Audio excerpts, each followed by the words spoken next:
गरीब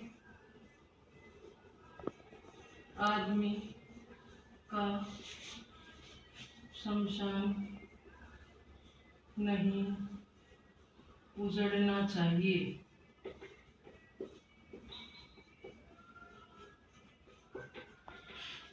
ये वाला है प्रश्न, गरीब आदमी का शमशान नहीं उजड़ना चाहिए। इस कथन का आशय स्पष्ट करना है।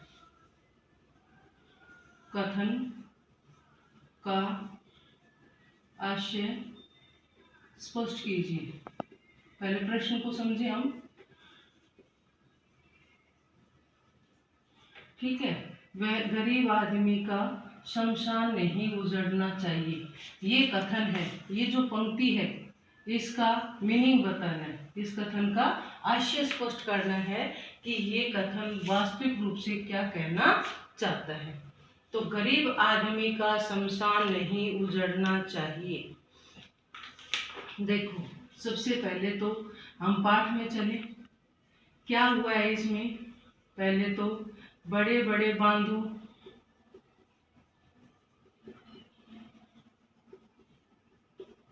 और उद्योग धंधों से क्या हो रहा है? लोगों को विस्थापित होना पड़ रहा है।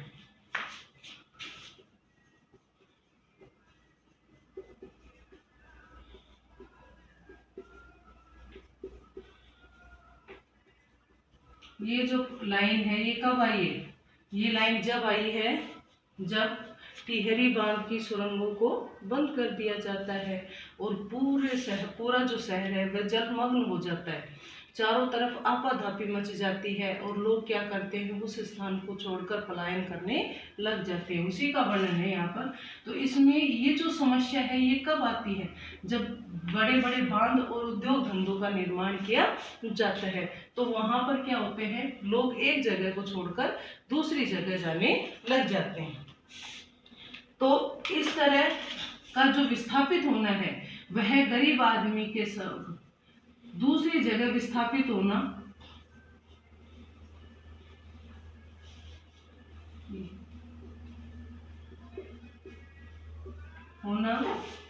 मृत्यु के समान है। किसके लिए? गरीब आदमी के लिए। गरीब आदमी के लिए दूसरी जगह स्थापित होना किसके समान है? मृत्यु के समान। देखो, शमशान का जो संबंध है वो किससे? मृत्यु से। मनुष्य कब जाता है शमशान में? जब उसकी मृत्यु हो जाती है। तो जो लेखक है उन्होंने कहा है कि ये गरीब आदमी जब दूसरी जगह जाता है, क्योंकि देखो जो माटी वाली हमारे पास थी, जो इस कहानी का प्रमुख पात्र है माटी वाली, उसके पास जो झोपड़ी है वह भी जमींदार की किसके ऊपर टिकी हुई है? जमीन के ऊपर। और उसके एवज में उसे कई तरह की बेगार करनी पड़ती है, लेकिन फिर भी उसके पास उस झोपड़ी के कोई कागजात नहीं है, ना माटा खान के कागजात है। अब ऐसी स्थिति में लोगों ने तो क्या किया, तहसील में जाकर अपना कागजात देकर अपना प्रमाण पत्र बनवा लिया, लेकिन इसके पास, माटी वाली के पास कोई भी प्रमाण पत्र नहीं है। अब उसका सब कुछ छिन गया, तो उसका दूसरी जगह जाना मृत्यु के समान है। समझ में आ गया? तीसरी चीज देखो इसमें, तब उसके लिए जो विस्थापित हो जाते हैं तब उसके लिए अपना मूल स्थान,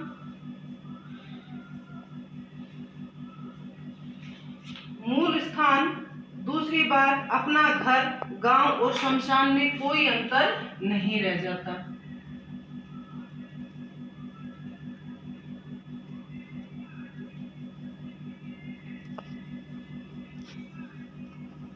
कोई अंतर नहीं रह जाता।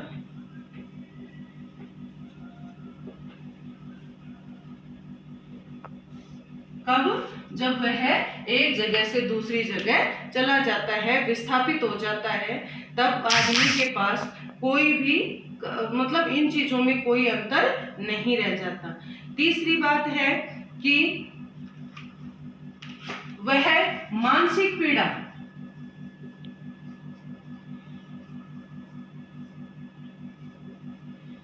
मानसिक पीड़ा मतलब जिस मानसिक पीड़ा से वह गुजर रहा होता है,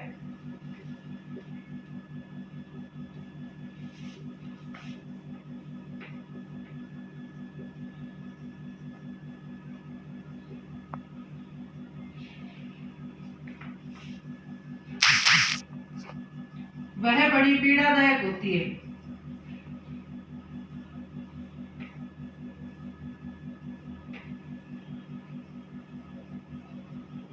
अब मानसिक पीड़ा पीड़ादायक होती है। देखो, जिस मानसिक पीड़ा से मतलब मानसिक मतलब यहाँ से दिमाग से मानसिक पीड़ा किस चीज की है कि अब वह ऐसी स्थिति में क्या करे, कहाँ जाए, किसकी शरण ले, ये पीड़ा है वह उसे वो बहुत अधिक कचोट देती है, परेशान कर देती है।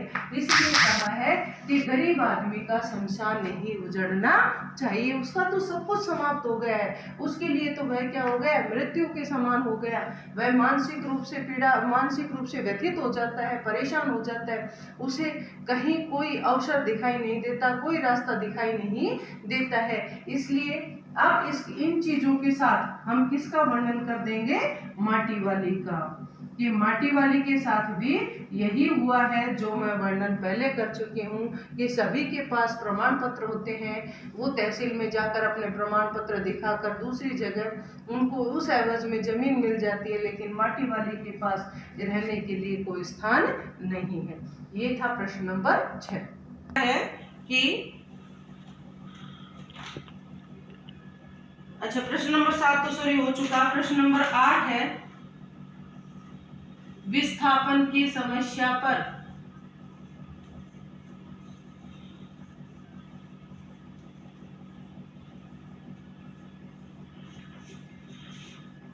एक अनुच्छेद लिखिए।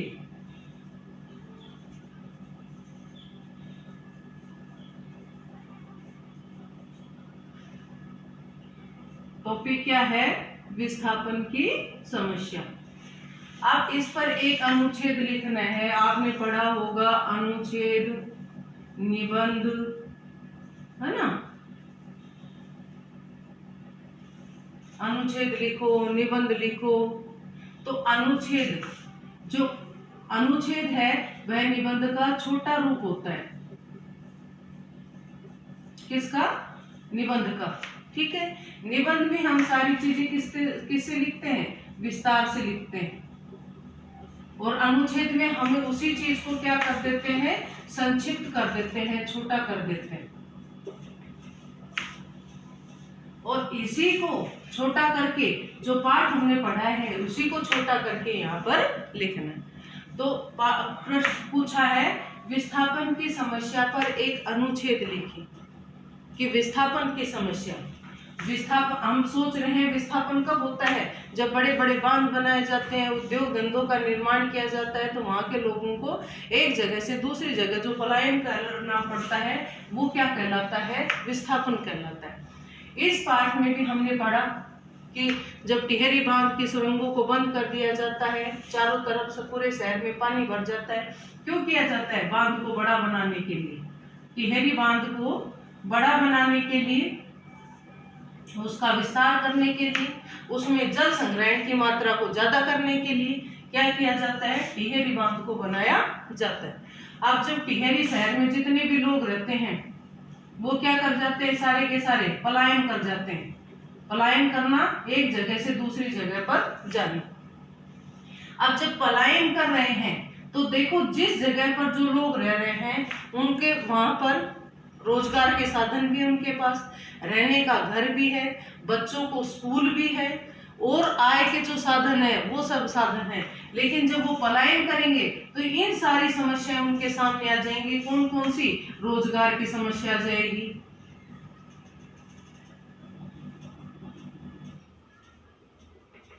रोजगार की समस्या आएगी भी।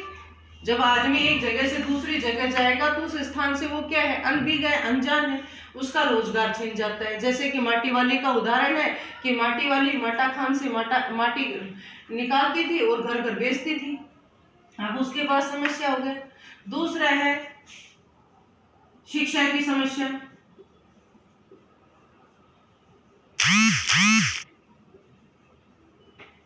रहने की समस्या,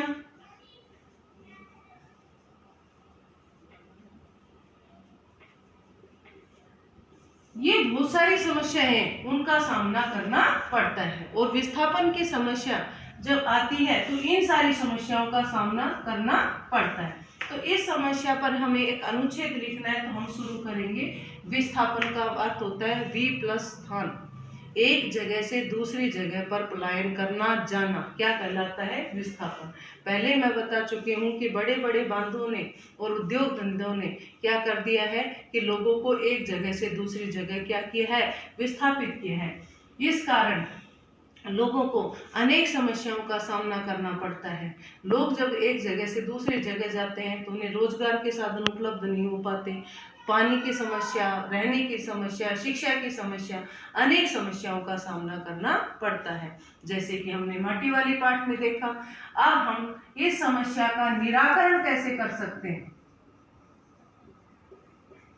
जब हम इसका निराकरण करें तो उसमें क्या करना चाहिए? सरकार को ऐसी जगह पर पलायन करने वाले लोगों को ऐसे स्थान देने चाहिए जहां पर रोजगार के, शिक्षा के, जल का समुचित व्यवस्था हो, वहां पर इन लोगों को विस्थापित किया जाना चाहिए। क्योंकि जब आदमी जाएगा तो उसे रोजगार की भी आवश्यकता पड़ेगी, बच्चों को शिक्षा की भी आवश्यकता पड़ेगी, जीवन यापन करने के लिए जल है, मूलभूत आवश्यकताएं जो है उनकी आवश्यकता पड़ती है। या फिर जो सरकार के द्वारा योजनाएं चलाई गई है, जैसे प्रधानमंत्री जो आवास योजना चलाई गई है, इस तरह की योजनाओं के तहत उन्हें मकान भी क्या करने चाहिए? उपलब्ध कराने चाहिए।